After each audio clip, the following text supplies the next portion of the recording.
Hello friends, welcome back to my channel Sanvi की पाठशाला। Friends, आज के इस वीडियो में हम लोग BA English literature semester 4 paper number 7 का यूनिट 1 का क्वेश्चन आंसर देखने वाले हैं। तो यूनिट 1 में आपको पढ़नी है पेपर नंबर 7 में अर्ली 20th सेंचुरी के बारे में।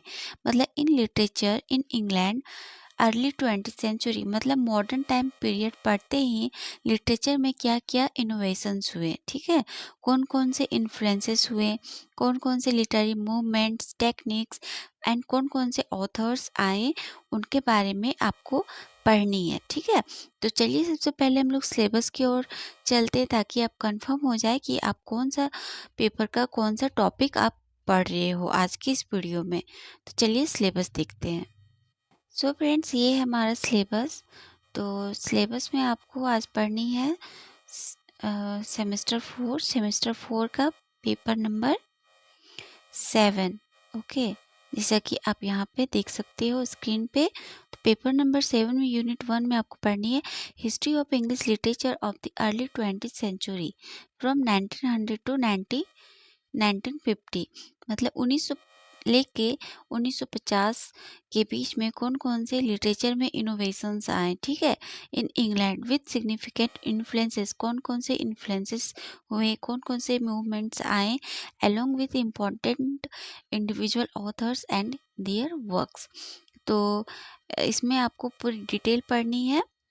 ठीक है, इससे पहले फ्रेंड्स आप लोगों ने पेपर नंबर 6 में पढ़ा होगा 19th सेंचुरी का, जैसे कि यहाँ पे लिखा हुआ है history of British poetry. Poetry में 19th सेंचुरी में कौन कौन से social political economical influences movements trends सब आए एंड कौन कौन से पोइट्स एंड उनके वर्क्स आए, उसके बारे में आप पढ़े होंगे। एंड प्रीवियस सेमेस्टर 3 to 1 में भी आपने हिस्ट्री ऑफ इंग्लिश लिटरेचर का फ्रॉम 14 to 18 17 सेंचुरी का पढ़ा होगा। तो धीरे धीरे आपका एज बढ़ता जाएगा हिस्ट्री ऑफ इंग्लिश लिटरेचर का। तो आई होप आप सीक्वेंस से पढ़ते ही आए होंगे। ओके, तो इस पे भी मैंने वीडियो अपलोड किया है, तो आप ज़रूर से देखिए, फिर आप पेपर नंबर 7 को देखिएगा तो समझ में अच्छे से आएगा। ओके, तो चलिए अब हम लोग शुरू करते हैं। सो फ्रेंड्स, क्वेश्चन आंसर शुरू करने से पहले इसका जो टाइम पीरियड है हिस्ट्री ऑफ इंग्लिश लिटरेचर का, जैसे कि आज जो पढ़ना है हम लोग को, वो है अर्ली मॉडर्न टाइम पीरियड। तो क्या है, तो अर्ली मॉडर्न टाइम पीरियड एक एज है। जैसे कि हिस्ट्री ऑफ इंग्लिश लिटरेचर को कई एजेस में बांटा गया है, जैसे कि मैंने आपको सेमेस्टर 2 में 3 में जैसे जैसे पढ़ाया वैसे वैसे मैंने आपको समझाया था। ठीक है, जैसे कि सबसे पहले ओल्ड इंग्लिश पीरियड में बांटा गया हिस्ट्री ऑफ इंग्लिश लिटरेचर को, फिर मिडिल इंग्लिश पीरियड में, फिर रिनासस में, फिर new classical, romantic, Victorian and Victorian age जब खत्म हो जाता है इनका टाइम पीरियड 1837 टू 1900। ओके, जब ये पीरियड विक्टोरियन पीरियड खत्म हो जाता है तो आपका आता है मॉडर्न टाइम पीरियड, जिसे 20th सेंचुरी कहते हैं। ओके, तो आप यहाँ पे देख सकते हैं the modern period early 20th century.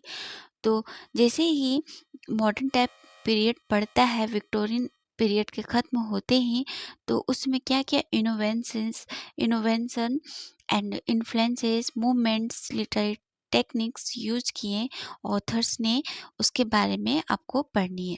तो आई होप यह आपको क्लियर हो गया होगा इसका एज का चार्ट। अब चलिए हम लोग क्वेश्चन आंसर करेंगे, तो उसके थ्रू आपको और डिटेल में जानकारी मिलेगी। सो फ्रेंड्स, यहाँ पे मैंने आपको आपके लिए इस यूनिट 1 से लेके यूनिट 1 के लिए मैंने 5 क्वेश्चंस डिफरेंट लाया है। ठीक है, लाई हूँ जो लॉन्ग में और शॉर्ट में, लॉन्ग वर्सेस शॉर्ट में क्वेश्चन पूछे जाते हैं। तो मैं आपको इस यूनिट का 3 वीडियो आपको दूंगी, मतलब अपलोड करूंगी इसी चैनल पे। तो सबसे पहले मैं वीडियो डालूंगी वो है write a detail critical notes on early 20th century in England. ठीक है, तो इसमें आपको इन डिटेल कौन कौन से influences movements important individual authors and their works सारी डिटेल में जानकारी मिल जाएगी। फिर इसी में आपको मिलेंगे क्रिटिकल और brief notes of literary movement techniques influences के बारे में, ठीक है। फिर कौन कौन से important authors and their works आए, वो इसी वीडियो में आपको ये तीनों का आंसर मिल जाएगा। फिर जो सेकंड जो वीडियो अपलोड होगी उसमें मैं आपको 20th सेंचुरी का क्या कैरेक्टरिस्टिक्स था उसके बारे में मैं आपको बताऊंगी। फिर जो थर्ड अपकमिंग वीडियो आएगी उसमें क्वेश्चन पूछा गया है write a critical notes on images. तो इस पे छोटी सी ब्रीफ सी नोट्स को लिखना पड़ता है, तो ये क्या है उसके बारे में बताऊंगी, ठीक है। तो कुल मिला जुला के इस टॉपिक पे यूनिट 1 पे 3 वीडियो मैं आपको दूंगी, ओके। तो इस चैनल के साथ ट्यून रहे, वन बाय वन आपको मिलते जाएगी। एंड फ्रेंड्स, ये जो टॉपिक है यूनिट 1 का, उसमें ये जो मर्ज पीडीएफ है 5 क्वेश्चंस का आंसर का, वो थोड़ी लंबी पीडीएफ है, ठीक है। तो अगर यह पीडीएफ आप पाना चाहते हैं तो टेलीग्राम चैनल सानवी की पाठशाला पे जुड़ जाए। वहाँ पे टेलीग्राम आईडी का लिंक डाला हुआ है, तो आप मुझे मैसेज करें, वहाँ पे आपको ये नोट्स मिल जाएंगे इजली, ओके। तो चलिए अब हम लोग शुरू करते हैं। सो फ्रेंड्स, आप लोगों ने टाइम पीरियड देख लिया हिस्ट्री ऑफ इंग्लिश लिटरेचर का। तो अर्ली 20th सेंचुरी मतलब मॉडर्न एज पढ़ते ही इन इंग्लैंड में क्या क्या हुए उसके बारे में आपको पढ़नी है। तो आपको क्वेश्चन पूछा जा सकता है दो तरह से, write a detail critical notes on early 20th century in England, और discuss history of English literature of early 20th century in England with significant influences movements along with important individual authors and their works। तो जो mostly जो question पूछे जाते हैं वो short में पूछे जाते हैं कि डिटेल क्रिटिकल नोट्स दीजिए अबाउट अर्ली 20th सेंचुरी का। तो उसमें आपको सारा ये पॉइंट है वो इंक्लूड करनी पड़ेगी। तो इसमें आपको आंसर लिखनी है फ्रेंड्स, ओके। तो इसमें आपको आंसर लिखनी है very first, history of English literature का ब्रीफ इंट्रोडक्शन। जैसे कि the history of English literature spans many periods from old English period to post modern days. जो हिस्ट्री ऑफ इंग्लिश लिटरेचर है वो कई पीरियड्स में बटा हुआ है, जैसे कि ओल्ड इंग्लिश पीरियड से लेकर पोस्ट मॉडर्न डेज तक। जैसे कि मैंने आपको चार्ट में समझाया था, जो ओल्ड इंग्लिश पीरियड से लेकर पोस्ट मॉडर्न एज तक एक्सपेंड हुआ है, ठीक है। The history of English literature divided into two period such as early period and leather period. यह जो लिटरेचर है वो दो पीरियड में बांटा गया है, early period and leather period. Early period में आपका आ जाता है old English period, middle English period and age of Chaucer. And leather period में आपका आता है renaissance, restoration, romantic age, Victorian age, modern age and post modern age, ठीक है। तो आज का जो हमारा टॉपिक है वो आपको पढ़नी है modern age, okay. Early modern age जो स्पेन किया है 1900 से लेकर 1950 तक। फिर सेकंड पारा में आपको अबाउट अर्ली 20th सेंचुरी के बारे में लिखनी है। जैसे कि early 20th century from 1900 to 1950 in English literature it was characterized by a move away from Victorian tradition towards experimental and modern styles, with a focus on modernism, psychological depth and theme of alienation। मतलब ये जो early 20th century है इन English literature वो characterise करता है कि कैसे Victorian tradition मतलब विक्टोरियन एज में जो राइटिंग फॉलो की जा रही थी, लिखी जा रही थी राइटर्स के द्वारा, उसे रिजेक्ट करने का और मॉडर्न स्टाइल लाने का इन लिटरेचर में। एंड अपने वर्क में मॉडर्निज्म, आधुनिकरण एंड साइकोलॉजिकल डेप्थ को और थीम ऑफ एलिनेशंस मतलब कुछ अलग हट के ट्रेडिशन से अलग हट के अपने वर्क में लिखने का। तो कुल मिला जुला के जो अर्ली 20th सेंचुरी है वो विक्टोरियन एज के जो राइटिंग पैटर्न था ट्रेडिशनली उसको रिजेक्ट करता है और लिटरेचर में न्यू न्यू थीम लाने को बोलता है, ठीक है। दिस इरा की features include a stream of consciousness technique and rejection of traditional structure, and also this era shaped by social changes, the impact of world war, and the new exploration of working class life and psychological complexity। और इस जो यह era है वो stream of conscious technique एक technique है जो writer ने यूज किया है, उसको इंक्लूड करने के कहते हैं।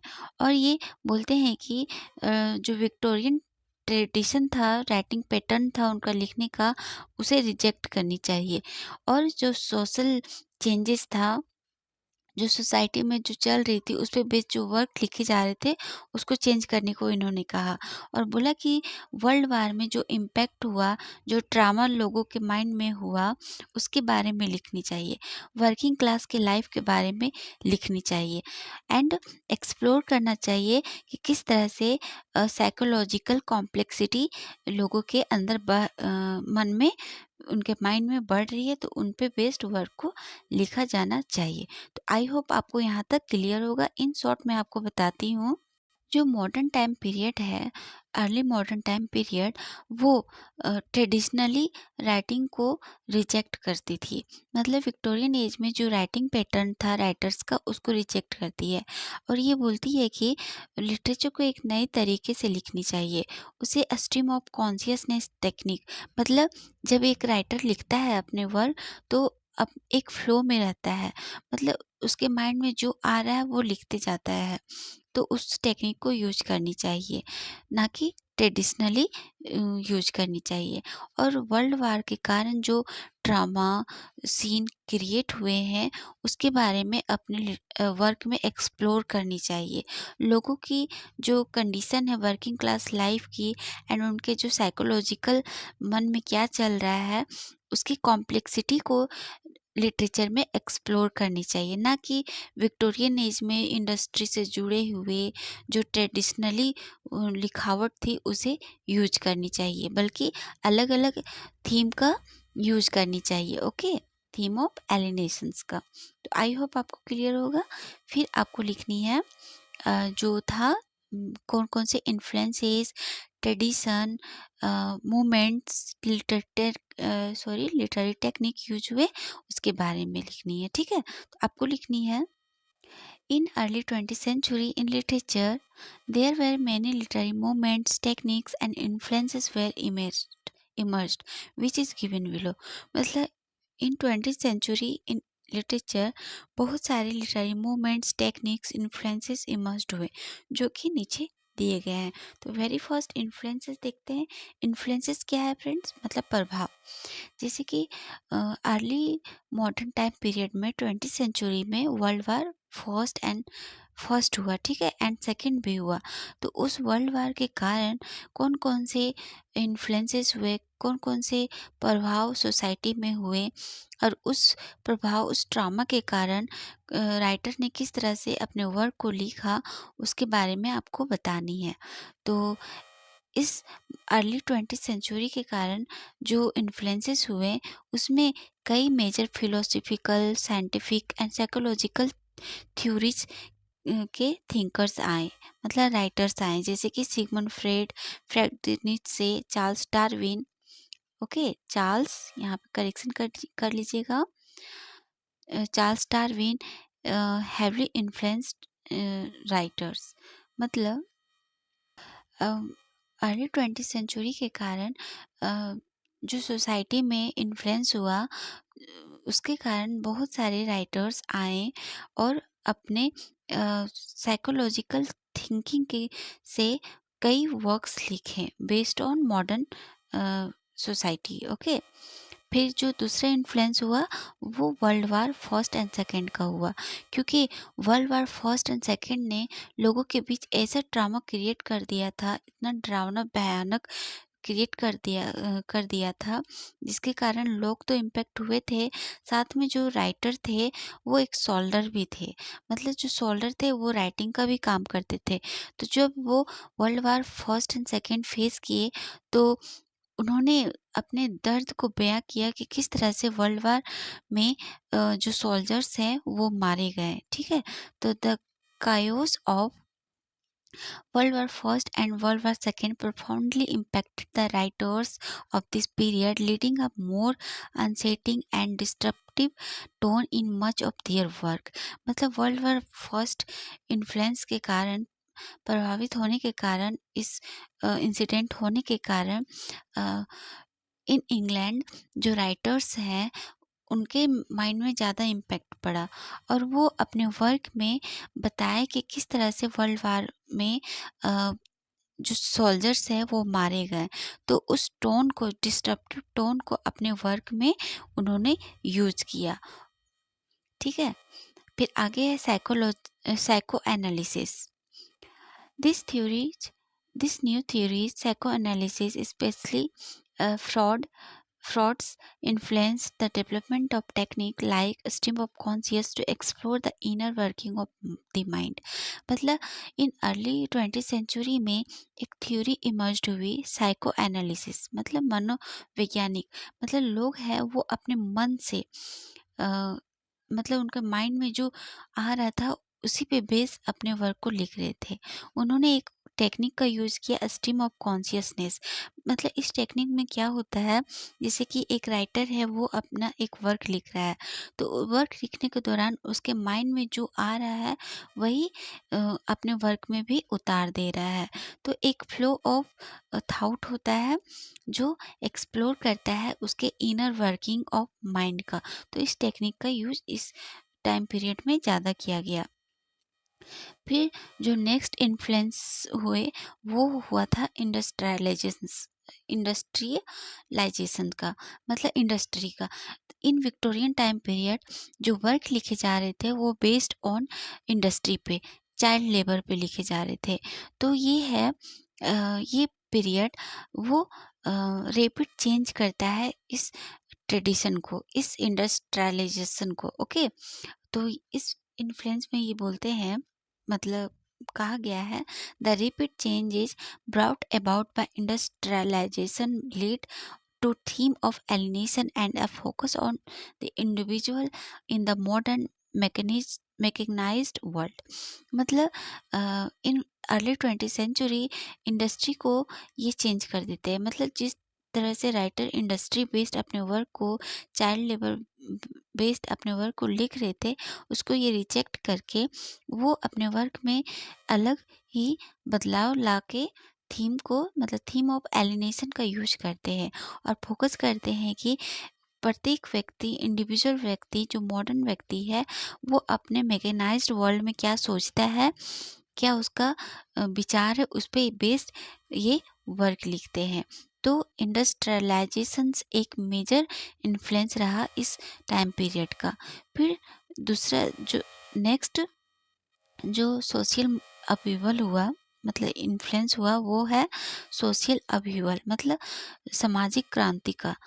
Changes in social norms, class structure and gender roles all influence literature which began to explore new social dynamics and inequalities. मतलब अर्ली 20th सेंचुरी में एक सोशल क्रांति हुई थी, एक सामाजिक क्रांति हुई थी, जिसके कारण इन लिटरेचर जो राइटर्स हैं वो अपने वर्क में सोशल डायनेमिक एंड इनक्वालिटीज का यूज किए।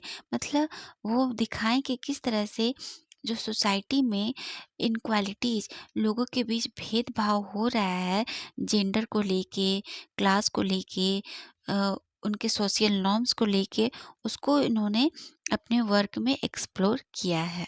तो आई होप आपको ये इन्फ्लुएंसेस समझ में आ गए होंगे।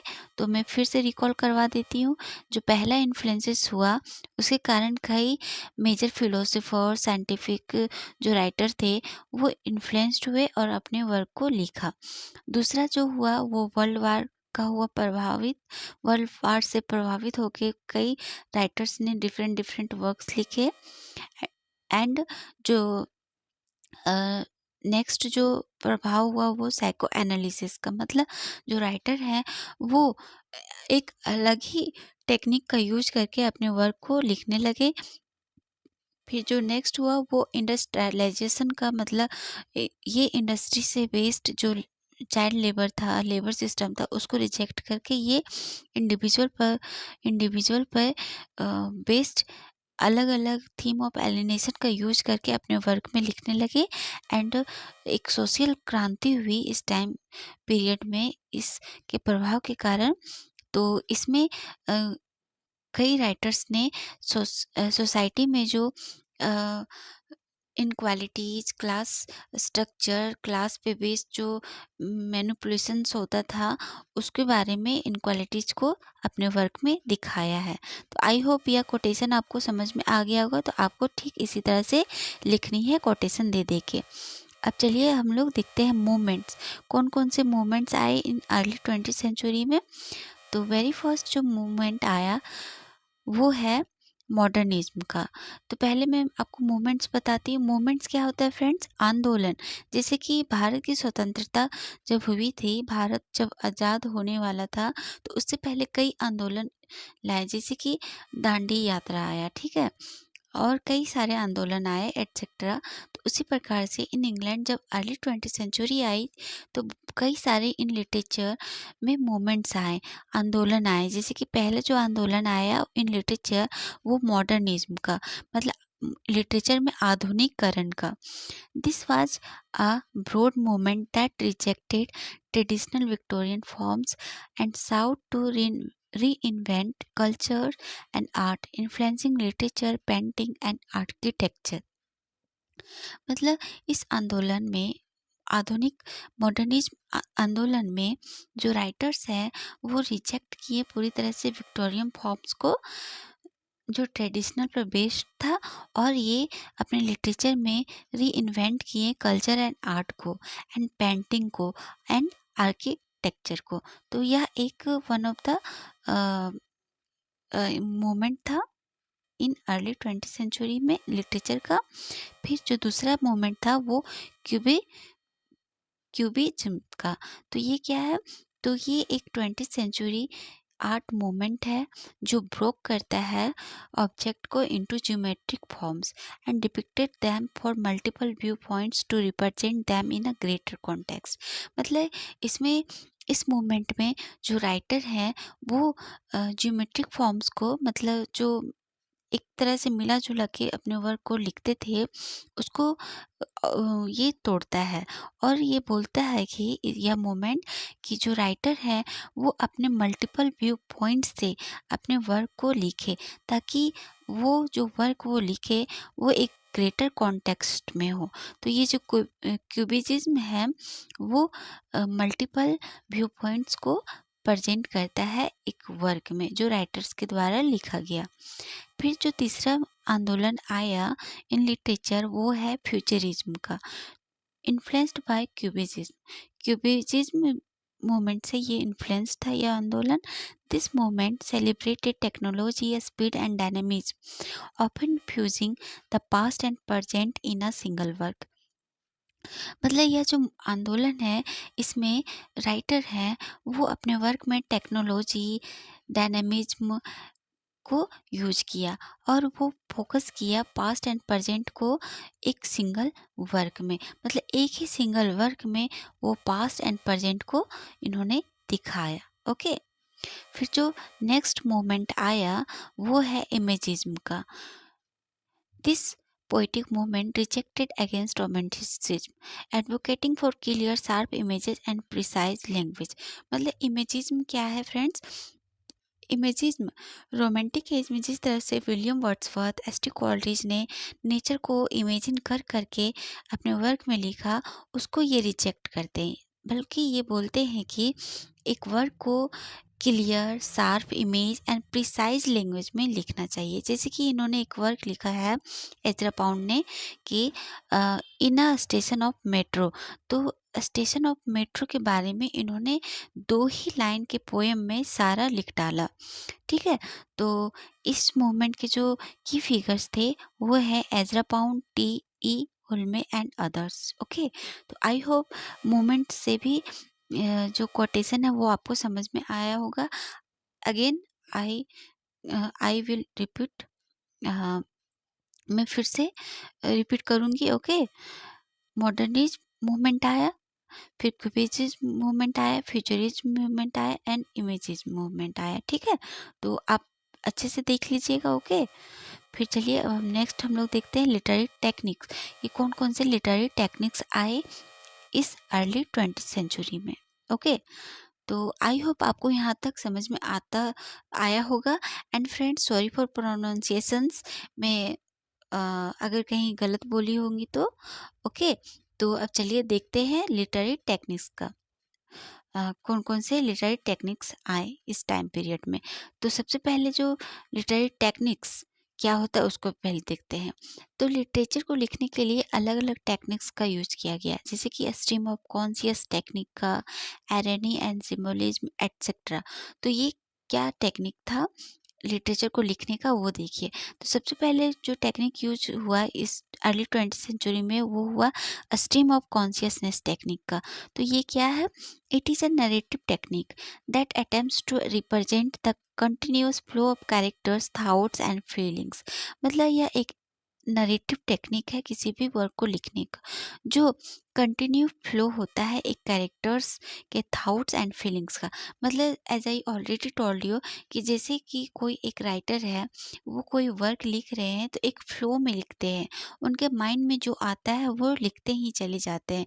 तो उस टेक्निक को हम लोग कहते हैं स्ट्रीम ऑफ कॉन्शियसनेस टेक्निक, जो अर्ली 20th सेंचुरी में आया और राइटर ने बहुत ही लिखा।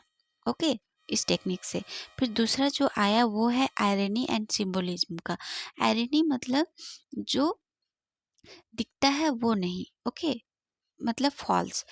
एंड सिंबोलिज्म का, तो writer use irony and symbolism to convey deeper often complex and ambiguous meaning.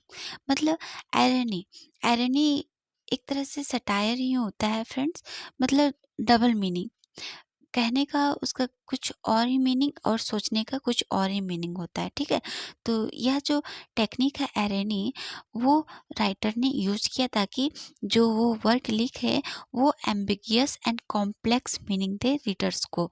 And इन्होंने सिंबोलिज्म को भी यूज किया ताकि जो राइटिंग पैटर्न है उनका वो एक डीपर मीनिंग दे जब रीडर्स पढ़े। ओके, तो आई होप को समझ में आया होगा।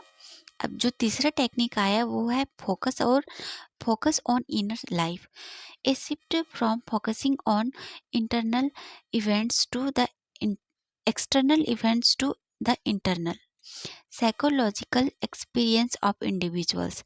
मतलब इस टेक्निक में जो राइटर्स हैं वो बाहरी की जो एक्सटर्नल इवेंट्स है उसको ना फोकस करके वो अंदर के इवेंट्स को अपने साइकोलॉजिकल माइंड से सोच के कि प्रत्येक व्यक्ति क्या सोचता है, प्रत्येक इंडिविजुअल व्यक्ति क्या सोचता है, वो राइटर जो लिख रहा है वो क्या सोच रहा है, उनका इनर क्या थाउट है, उस पे ये फोकस किए अपने वर्क में। ठीक है, जो नेक्स्ट जो आया लिटरेरी टेक्निक वो आया फ्री वर्ड्स का। तो आज की जो पोएम लिखी जा रही है टुडे, अभी जो चल रहा है पोएम लिखने का जो तरीका, वो फ्री वर्ड्स में ही मोस्टली लिखा जा रहा है। फ्री वर्ड्स मतलब जो पोएम लिखी जाती है या फिर कोई भी प्रोज लिखा जाता है वो जैसे तैसे लिखी जाती है, कोई भी राइमिंग स्कीम मीटर का यूज ये अब नहीं करते हैं अपने वर्क में। Poetry that does not rhyme or have a regular meter allowing for more natural rhythm and structure। मतलब इस फ्री वर्स में जो पोइट है वो कोई भी अपने राइम स्कीम कोई भी रेगुलर मीटर का यूज नहीं कर रहे, बल्कि वो एक नेचुरल रिदम्स एंड स्ट्रक्चर का यूज करके अपने वर्क को कंपोज कर रहे हैं। ओके, फिर जो लास्ट जो नेक्स्ट लिटरेरी टेक्निक आई वो है फोर शैडोइंग का। मतलब hinting at future event to build suspense. मतलब फ्यूचर में क्या होने वाली है उसको हिंट दे के अपने वर्क में फोरशैडोइंग का इन्होंने यूज किया है टेक्निक का। इंटीरियर मोनोलॉग मतलब ए फर्स्ट पर्सन जो राइटिंग कर रहा है वो internal thought process presented directly to the readers. मतलब इंटीरियर मोनोलॉग जो फर्स्ट पर्सन जो राइटिंग कर रहा है वो अपने इंटरनल थाउट में क्या सोच रहा है वो अपने वर्क में प्रेजेंट करता है और रीडर्स तक पहुंचाता है। फिर नेक्स्ट जो टेक्निक है वो है नॉन लीनियर स्टोरी टेलिंग। मतलब presenting events out of chronological order to create a complex narrative। मतलब friends, interior non linear story telling में जो राइटर हैं वो अपने वर्क को एक क्रोनोलॉजिकल ऑर्डर में नहीं लिखते, बल्कि वो जिगजैग वे में लिखते हैं। मतलब आधा स्टोरी कुछ, आधा स्टोरी कुछ, आधा स्टोरी कुछ। तो इसी तरह से अभी मॉडर्न एज में, पोस्ट मॉडर्न एज में स्टोरी लिखने की तरीके चल रहे हैं। तो आई होप आपको ये लिटरेरी टेक्निक्स का भी समझ में आ गया होगा। तो मैं फिर से आपको रिपीट करवा देती हूँ। तो जो सबसे पहले जो लिटरेरी टेक्निक आए वो है स्ट्रीम ऑफ कॉन्शियस टेक्निक में राइटर लिखने लगे, आयरनी एंड सिम्बोलिज्म का यूज करने लगे अपने वर्क में, and focus on inner life का, फ्री वर्ड्स का यूज करने लगे, फॉर शोडोइंग का, फिर इंटीरियर मोनोलॉग का यूज करने लगे अपने वर्क में। नाउ अब चलिए हम लोग के पास बचा important authors and their works. ठीक है, तो देखिए, in the early 20th century important authors and their works included. ठीक है, तो पहले पोइट्री के जॉनरा में देखिए जो इम्पोर्टेंट पोइट है वो है W.B. Yeats। W.B. Yeats an important transition figure who bridge the romantic and modernism era. मतलब जो W.B. Yeats है वो एक इम्पोर्टेंट फिगर रहे हैं रोमांटिक एज का एंड मॉडर्निज्म एरा का, जो एक ब्रिज का काम किए हैं। इनका जो मोस्ट इम्पोर्टेंट वर्क है वो है sailing to Byzantium and Leda and swan.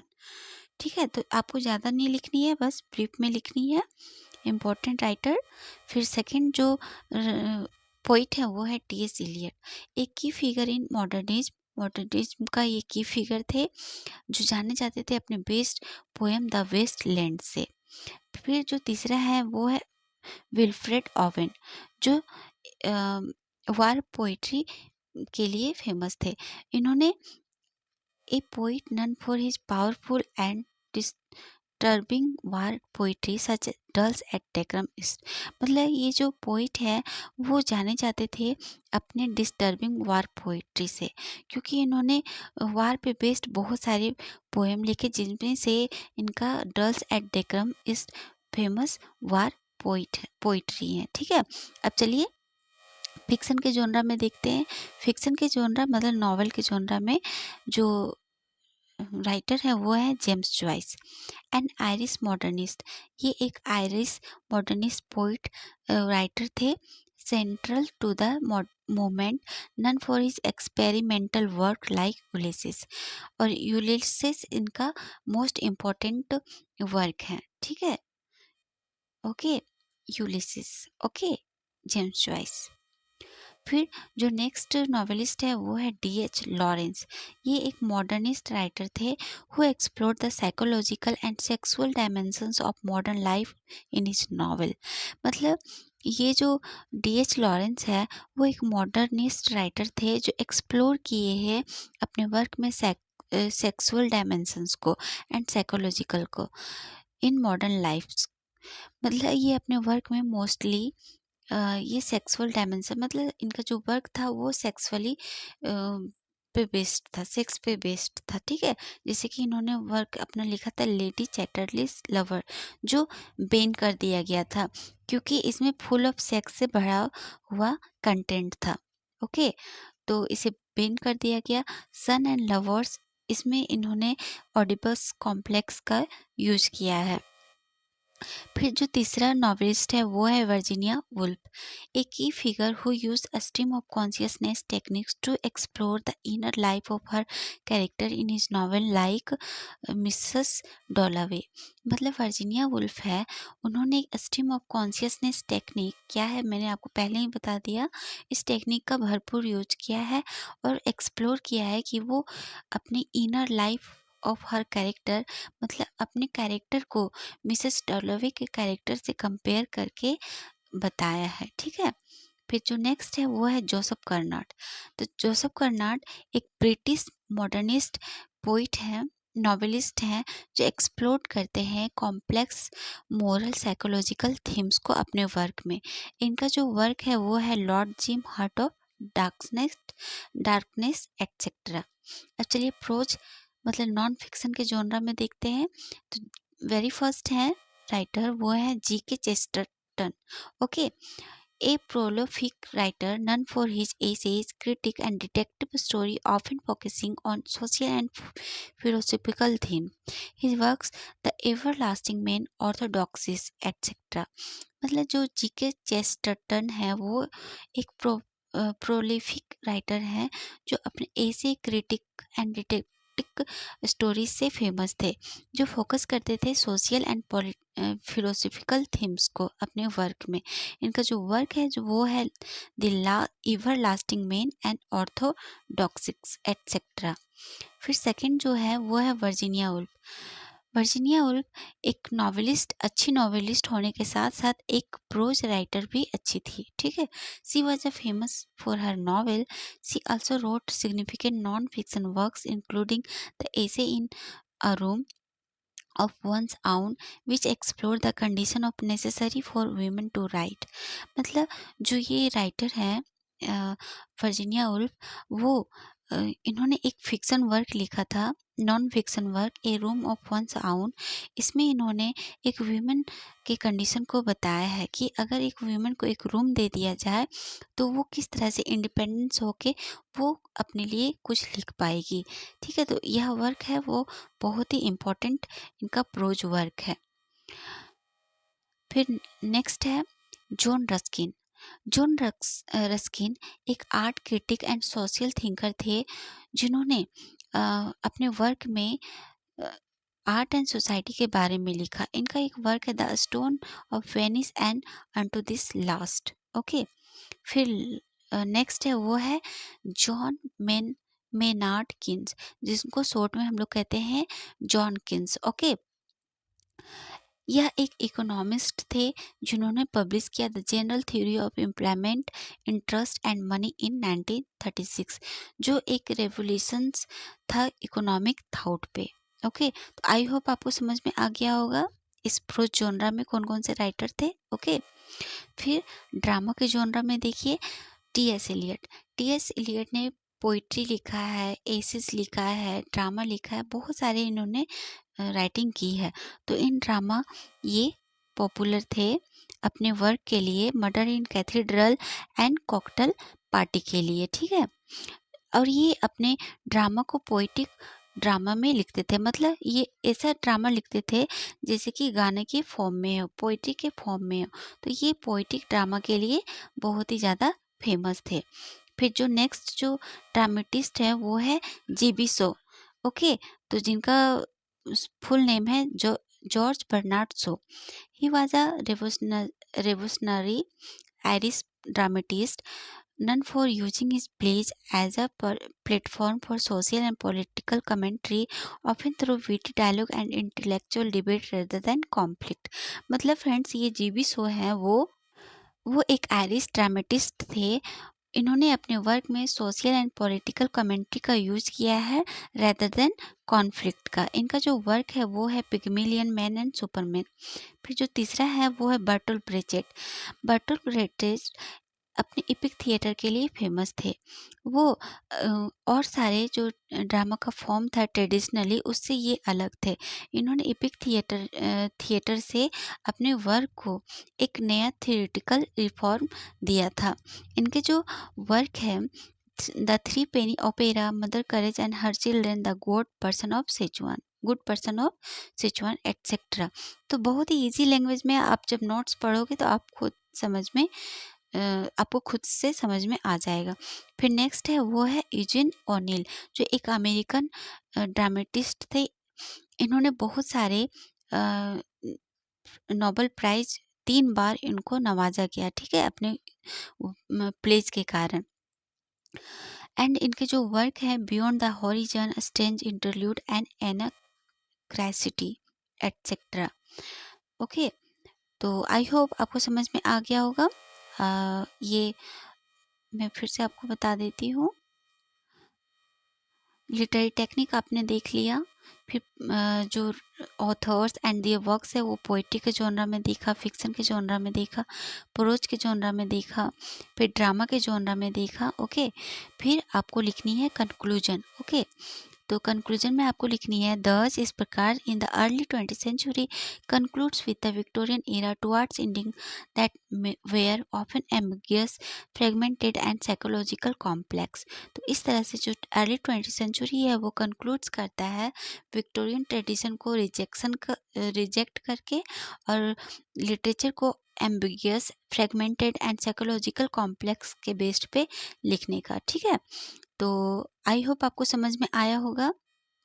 So friends, this is all about the question answer of detail 20th century critical notes. ठीक है, जिसमें मैंने आपको significant influences, movements, important individual authors and उनके works को वन बाय वन बता दिया।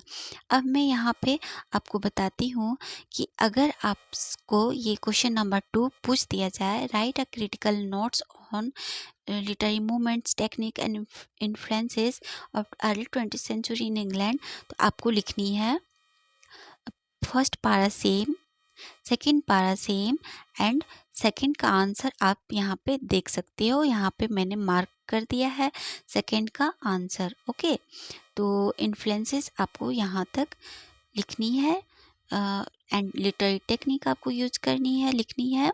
Okay, तो लिटरेरी टेक्निक आप जब लिख लेंगे उसके बाद यहाँ पे आप क्वेश्चन देखिए। थर्ड क्वेश्चन, 20th सेंचुरी का इम्पोर्टेंट ऑथर्स के बारे में अगर पूछ दिया जाए तो आपको फर्स्ट एंड सेकंड पारा सेम लिखनी है एंड एक सेकेंड, फर्स्ट एंड सेकंड पारा आपको सेम लिखनी है।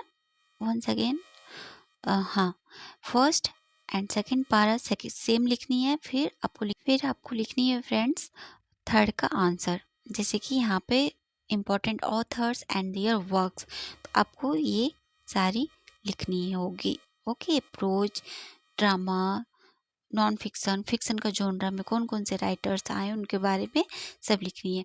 जब सारा आंसर आप लिख लो क्वेश्चंस का, फिर आपको कंक्लूजन का पार्ट यही डालना है। आई होप आप समझ गए होंगे। फिर मैं आपको नेक्स्ट अपकमिंग वीडियो में लेके आऊँगी आपके लिए 20th सेंचुरी का कैरेक्टरिस्टिक्स। तो इससे क्वेश्चन पूछे जाते हैं। ठीक है, तो मेरे साथ ट्यून रहे। एंड फ्रेंड्स, यह वीडियो थोड़ी लंबी हो गई है लेकिन काम की वीडियो है। आपका यूनिट 1 का जो डर था वो ख़त्म हो गया, पूरी तरह से क्लियर हो गई होगी। ठीक है, इस टॉपिक पे। तो मिलते हैं नेक्स्ट अपकमिंग वीडियो में, तब तक के लिए बने रहे इस चैनल से। Thank you, bye bye, take care. Hello friends, welcome back to my channel Sanvi की पाठशाला। फ्रेंड्स, आज के इस वीडियो में हम लोग BA English literature semester 4 paper number 7 का यूनिट 1 का सेकेंड क्वेश्चन आंसर देखने वाले हैं। इससे पहले मैंने आपको अर्ली 20th सेंचुरी, जैसा कि आप यहाँ पर स्क्रीन पे देख सकते हो, इस पे मैंने डिटेल क्रिटिकल नोट्स आपको बताया था। ठीक है, तो हम लोग डिटेल क्रिटिकल नोट्स में से जो आपका टॉपिक है सिलेबस का, उसमें हम लोगों ने देखा था significant influences, movements along with important individual authors and their works in the early 20th century। Okay, तो आज हम लोग पढ़ने वाले हैं अर्ली 20th सेंचुरी का क्या कैरेक्टरिस्टिक्स है, मतलब क्या विशेषता है। ठीक है, तो उसके बारे में क्वेश्चन पूछा जाता है। तो आप क्वेश्चन देख लीजिए सबसे पहले। सो फ्रेंड्स, आपसे क्वेश्चन पूछा जाएगा, डिस्कस और what is the characteristics of early 20th century in England, elucidate. मतलब early 20th century in England in English literature क्या क्या विशेषताएं, जो मूवमेंट्स इन्फ्लुएंसेस आए तो उसकी क्या क्या विशेषताएं हैं उसके बारे में आपको वर्णन करने के लिए बोला जाएगा। तो आपको ब्रीफ में लिखनी है। ठीक है, तो सबसे पहले आपको लिखनी है the history of English literature spans many period from old English period to the post modern days. The history of English literature divided into two periods such as early period and later periods. मतलब जो history of English literature है उसका brief introduction देना है, जैसे कि पहले का आंसर में आपने लिखा था। तो जो हिस्ट्री ऑफ इंग्लिश लिटरेचर है वो स्पेन किया है ओल्ड इंग्लिश पीरियड से लेकर पोस्ट मॉडर्न डेज तक, मतलब अभी रिसेंट में जो चल रहा है टाइम पीरियड लिटरेचर का। और इस हिस्ट्री ऑफ इंग्लिश लिटरेचर को दो भागों में बांटा गया है, पहले early period and second is later period. In early period history of English literature को तीन भागों में बांटा गया, जैसे कि old English period, middle English period and age of Chaucer. And जो बाद में जो later history of English literature आया वो बांटा गया रिनासाज में, रेस्टोरेशन एज में, romantic age, Victorian age, modern age and post modern age. Okay, तो जो हम लोग का टॉपिक है वो है अर्ली 20th सेंचुरी, मतलब मॉडर्न एज आने से पहले क्या क्या हुआ उसके बारे में। सो फ्रेंड्स, फर्स्ट पैराग्राफ में आपको हिस्ट्री ऑफ इंग्लिश लिटरेचर का ब्रीफ इंट्रोडक्शन देनी है, जैसा कि पहला का आंसर में आपने लिखा था। फिर आपको सेकेंड पैरा में लिखनी है brief about early 20th century. ठीक है, तो आपको लिखनी है in literature early 20th century primarily associated with modernism. Roughly 1900 to 1950 was a period of a concise break from tradition, reflecting a world undergoing rapid social, technological and political changes. मतलब in early 20th century associate था modernism से, मतलब आधुनिकरण से associate था, जो break down करता था tradition को, जो पारंपरिक लिखावट थी राइटर के द्वारा, एंड रिफ्लेक्ट करता है rapid social, technology and political change को। मतलब पहले की जो सेंचुरी, मतलब विक्टोरियन एज में जो सोशल, पॉलिटिकल, इकोनॉमिकल कंडीशन थी सोसाइटी में, और उस पे बेस्ड जो राइटर वर्क लिख रहे थे इन विक्टोरियन एज में, उस ट्रेडिशनल अप्रोच को ये रिजेक्ट करता है यह एज। और वो ये जो एज है वो पॉलिटिकल, सोशल एंड टेक्नोलॉजिकल से भरे हुए सोसाइटी को प्रमोट करती है, और अपने वर्क में बहुत सारे राइटर्स ने दिखाया है इन मॉडर्न एज। फिर आगे थर्ड पारा में आपको लिखनी है in early 20th century in literature is characterized by modernism and this period reject Victorian certainties. Victorian certainties. A focus on individual consciousness and subjective experience and new literary techniques like a stream of consciousness technique and fragmented plots. मतलब friends, जो early 20th century है in literature में वो modernism से associated था, and ये reject करता है विक्टोरियन सर्टेनिटीज को, मतलब जो विक्टोरियन ट्रेंड्स था लिखने का, लिखावट का, उसको ये रिजेक्ट करता है और फोकस करता है एक सब्जेक्टिव इंडिविजुअल कॉन्साइजनेस लिटरेरी टेक्निक में लिखने को।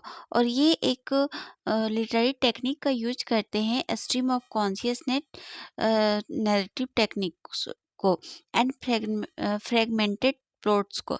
मतलब ये क्या है, स्ट्रीम ऑफ कॉन्शियसनेस टेक्निक मतलब फ्लो ऑफ थाउट, मतलब राइटर के माइंड में जो जैसे जैसे वो लिख रहा है और उसके माइंड में जो आ रहा है वो लिखते जा रहा है, कोई भी सीक्वेंस में स्टोरी नहीं लिख रहा है, तो उसे हम स्ट्रीम ऑफ कॉन्शियसनेस टेक्निक कहते हैं।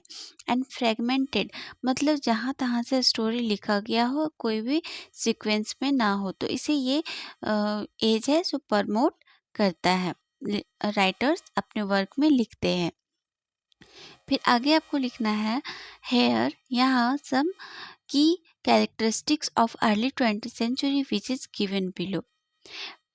पहला कोटेशन में आपको लिखनी है कि अर्ली 20th सेंचुरी आने से क्या क्या विशेषताएं आए। उनमें से एक है मॉडर्निज्म, मतलब आधुनिकीकरण आया in 20th century in literature, a broad cultural movement that began to flourish in the early 20th century, characterized by a rejection of Victorian realism and traditions। मतलब मॉडर्निज्म आने के कारण, मतलब अर्ली 20th सेंचुरी आने से आधुनिकीकरण आया in literature में। राइटर है वो अपने विक्टोरियन राइटिंग पैटर्न को रिजेक्ट करके नए नए टेक्निक्स, ट्रेंड्स, रियलिज्म अपने वर्क में लाने लगे। फिर जो सेकंड आया वो आया लिटरेचर में राइज ऑफ न्यू जॉनरा। मतलब जैसे ही विक्टोरियन एज खत्म हुआ, अर्ली 20th सेंचुरी मतलब 20th सेंचुरी पढ़ते ही राइटर्स ने अलग अलग जॉनरा में अपने वर्क को लिखने लगे। जैसे कि this period so the popularisation of genres like detective story, space story, science fiction and alongside a revival of the Gothic novel. मतलब जैसे जैसे एज बढ़ते गए और अर्ली 20th सेंचुरी आई, तो उस समय जो राइटर हैं वो डिफरेंट डिफरेंट जॉनरा में अपने वर्क लिखने लगे। जैसे कि स्पेस स्टोरी, जासूसी वाले story, science fiction story and Gothic elements को भी डाल डाल के अपने वर्क में लिखने लगे। ठीक है, आगे है कोटेशन लिखना है आपको। सोशल एंड पॉलिटिकल थीम में भी चेंजेस हुआ जैसे ही अर्ली 20th सेंचुरी पढ़ा। Literature directly addresses the impact of major events like world war first and industrialisation as well as social issues like class struggle, feminism and civil rights. मतलब world war first जो हुआ and second जो हुआ और industry में जो development हुए वो लिटरेचर में भी दिखाया गया, क्योंकि लिटरेचर है वो एक रिफ्लेक्शन है सोसाइटी का। तो राइटर ने अपने वर्क में जिस तरह से जो जो वर्ल्ड वार में जो सोल्जर्स ने फेस किया और लोगों ने जो स्ट्रगल किया, उसको भी अपने वर्क में डाला है। ठीक है, तो एक कैरेक्टरिस्टिक्स है इस एज का, social and political theme based. Okay, फिर आगे है realism and disillusionment. Writers responded to the trauma of war and social changes by portraying life realistically, sometimes with a note of pessimism and disillusionments। मतलब जैसे ही early 20th century आया तो जो world war first में जो trauma complete हुआ, मतलब जो घटित हुआ, जो घटना हुआ, उसको लेके लोगों का जो लाइफ उसमें बन बन गया था, जिसमें उनका सिचुएशन जो था, डिसइल्यूजनमेंट था, पेसिमिज्म था उनके अंदर, उसको लिटरेचर के द्वारा राइटर्स ने बहुत ही अच्छे से दिखाया है। फिर आया एक्सपेरिमेंटेशन का कैरेक्टरिस्टिक्स एक है। ठीक है, writers broke from traditional structure using non linear timelines and experimental forms. Writers हैं वो अपने वर्क में ट्रेडिशनल अप्रोच को रिजेक्ट किए और अपने वर्क में नॉन लिनियर, मतलब एक सीक्वेंस में अपने वर्क को नहीं लिखे, जहाँ तहाँ से जो सोसाइटी में कंडीशन था उसको देख के अपने वर्क में लिख डाला। फिर नेक्स्ट कोटेशन है symbolic and new style. This movement embraced symbolism and innovative styles, moving away from traditional straightforward storytelling। मतलब ये जो मूवमेंट आए इन अर्ली 20th सेंचुरी में, वो एक स्ट्रेट फॉरवर्ड स्टोरी टेलिंग लाया। ठीक है, और ट्रेडिशनल अप्रोच को ये हटा दिए। तो अपने राइटिंग में ये बहुत सारे innovatives, moving away traditional approach and straight forward story telling को ये रिजेक्ट करके आगे बढ़े और न्यू न्यू टेक्निक से अपने वर्क को इन्होंने लिखा। तो ये सारे 6 कोटेशन है कैरेक्टरिस्टिक्स का। तो आपको इसी तरह कैरेक्टरिस्टिक्स में कोटेशन दे दे के लिखनी है।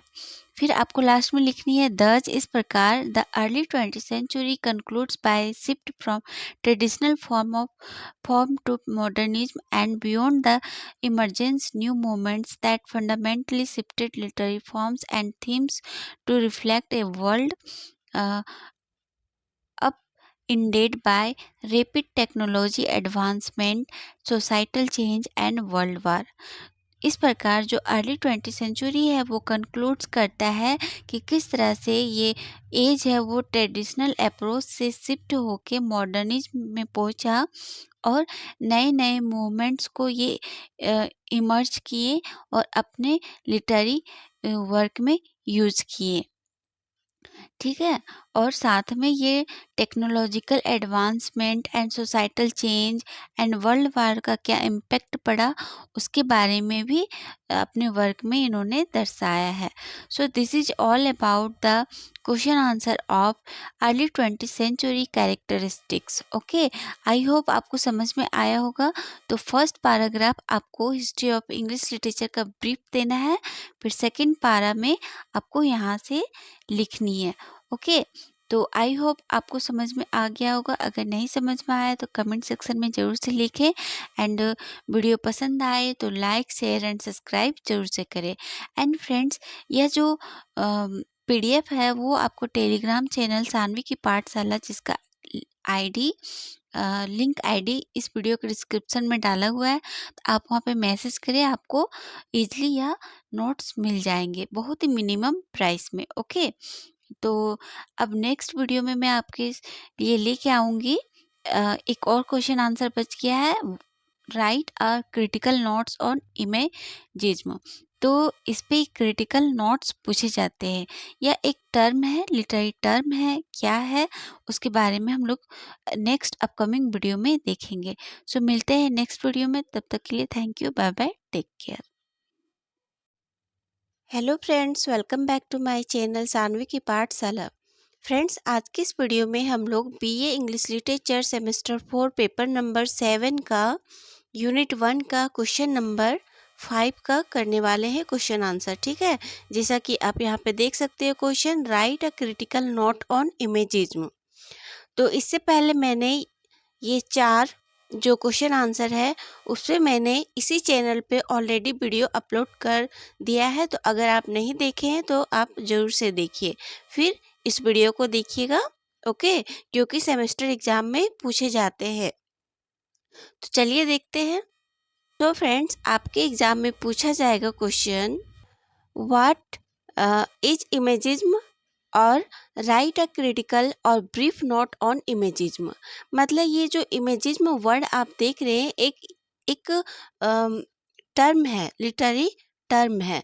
तो क्या है वो मैं आपको पहले बताती हूँ। तो फ्रेंड्स, ये जो इमेजिज्म है वो 20th century, early 20th century का एक लिटरेरी मूवमेंट था इन लिटरेचर में। इन अर्ली 20th सेंचुरी बहुत सारे मूवमेंट्स आए, जैसे कि मैंने प्रीवियस क्वेश्चन आंसर में भी करवाए, जैसे कि symbolism, imagism, Bloomsbury group etcetera. तो उसी में से ये जो इमेजिज्म है वो एक लिटरेरी मूवमेंट है जिसे पॉपुलराइज किए एजरा पाउंड ने। ठीक है, तो ये क्या है इमेजिज्म। तो पहले इसका वर्ड का मतलब समझिए। इमेजिज्म मतलब कल्पना करना, इमेजिन करना। तो क्या इमेजिन करना, तो जैसा कि आप लोगों ने आप लोग जानते होंगे कि रोमांटिक एज में जो वर्ड्सवर्थ है, कॉलरिज है, सदे हैं, वो अपनी पोइट्री को इमेजिन कर करके कंपोज किया है। जैसे कि विलियम वर्ड्सवर्थ ने कंपोज किया है डैफोडिल्स। Okay, 2 daffodils. तो इसमें डैफोडिल्स का फ्लावर को इमेजिन करके use of hyperbole, simile, literary devices, तमाम सारे एक्सेगरेटेड लैंग्वेज को यूज करके इन्होंने डैफोडिल्स के फूल को पर्सोनिफाई किया है। ठीक है, इमेजिन कर करके। ठीक उसी प्रकार से इन 20th सेंचुरी में भी जो राइटर्स थे, पोइट्स थे, स्पेशली एजरा पाउंड, उन्होंने पोएम को कंपोज किया है। लेकिन जिस तरह से रोमांटिक पोइट इमेजिन करके अपने पोएम को लिखते थे, उससे ये थोड़ा अलग था। क्या अलग था? क्योंकि रोमांटिक एज में जो पोइट थे स्पेशली वर्ड्सवर्थ, वो पोएम को, जैसे कि वो डेफोडिल्स ही लिखे, डेफोडिल्स के फ्लावर के बारे में, तो वो इतना बढ़ा चढ़ा के एक्सैगरेटेड लैंग्वेज में लिख देते थे। जैसे कि उन्होंने बताया कि ये जो डेफोडिल्स के पौधे हैं वो अपना जो हिल रहा है, तो टोस्ट कर रहा है अपना माइंड, वो लग रहा है कि मनुष्य की जैसा, मतलब वो मनुष्य पर्सन का जो क्वालिटी है वो एक फूल में डाल देते हैं। तो ये इस टर्म को रिजेक्ट करते हैं मॉडर्निज्म के लोग, जो इमेजिज्म को फॉलो किए हैं राइटर्स, ठीक है। ये बोलते हैं कि इमेजिज्म का यूज इन पोएम ऐसा करना चाहिए कि जैसे कि जो है आपके पास वही आप लिखिए, मतलब जैसा वो दिख रहा है उसी पे बेस्ड लिखिए, ना कोई एक्सेगरेटेड लैंग्वेज यूज कीजिए, ना बिना मतलब को कोई लिटरेरी डिवाइसेस यूज कीजिए उस पोएम को बढ़ा चढ़ा के लिखने के लिए। तो आई होप आप समझ गए होंगे। इन शॉर्ट मैं आपको रिकॉल करवा देती हूँ कि ये जो इमेजिज्म है वो रोमांटिक एज से बिल्कुल भी अलग है। ये जो इमेजिज्म है वो जो है आपके पास उसके बारे में केवल लिखिए, टू दी पॉइंट, पूरी तरह से प्रिसाइज नोट्स की जैसा आप उस पोएम को कंपोज कीजिए, ना कि बढ़ा चढ़ा के। आई होप आप समझ गए होंगे। अब चलिए आपको आंसर कैसे लिखनी है जब इसका क्वेश्चन पूछा जाए तो इस पे बेस्ड। ओके, तो सबसे पहले आपको लिखनी है फर्स्ट पारा में, imagism was a significant literary movement in English literature that emerged in the early 20th century. It was a subgenre of modernism and a reaction against Victorian age diffusion and romantic sentimentality. मतलब ये जो literary imagism है वो एक literary movement था इन English literature में, जो emerge हुआ था अर्ली 20th सेंचुरी में, रफली 1912 से लेकर 1917 के बीच में। ओके, और ये एक सब जॉनरा था मॉडर्निज्म टाइम पीरियड का एंड रिएक्शन अगेंस्ट था विक्टोरियन एज का एंड रोमांटिक एज का। जैसे कि मैंने आपको पहले बताया कि जिस तरह से विलियम वर्ड्सवर्थ लिखते थे पोएम, उसको ये अगेंस्ट किए, उसका अपोज किए और अपने तरीके से पोएम लिखने का तरीका को बताएं। फिर आगे लिखनी है, this moment focused on creating clear precise image using sharp direct language. और ये जो मोमेंट है वो फोकस करता है कि किस तरह से आपको पोएम को क्रिएट करना है एक क्लियर वे में, प्रिसाइज इमेज में, जो बहुत ही शार्प लगे, डायरेक्ट लैंग्वेज रीडर्स को पढ़ने में लगे, ना कि पूरा बढ़ा चढ़ा के लैंग्वेज जिस तरह से विलियम वर्ड्सवर्थ लिखते थे। It rejected flowery and overly emotional language, favoring instead the use of common speech, free words, and a single concentrated image to evoke a specific feeling or idea. और यह जो term है वो reject करता है overly emotional language, flowery language, मतलब बढ़ा चढ़ा के लैंग्वेज को ये रिजेक्ट करता है, और ये फोकस करता है कॉमन स्पीच पे, फ्री वर्ड्स पे, एंड जो चीज़ है उस पर कंसंट्रेट करके आप पोएम को लिखे, ताकि जब रीडर्स पढ़े तो एक स्पेसिफिक फीलिंग और आइडिया उनमें इमर्ज हो। This movement's goal was to present thing exactly as it appeared with no unnecessary word।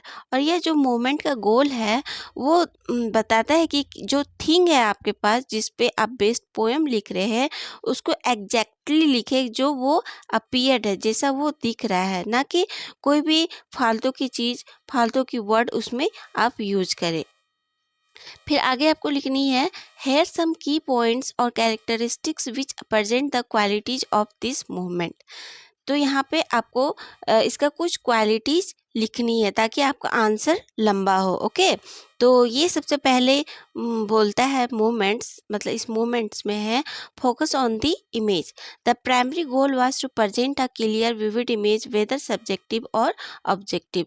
इसका जो मेन फोकस रहता है इमेजिज्म का वो होता है क्लियर एंड विविड लैंग्वेज को अपने पोएम में रिप्रेजेंट करने का, ना कि सब्जेक्टिव होके या फिर ऑब्जेक्टिव होके।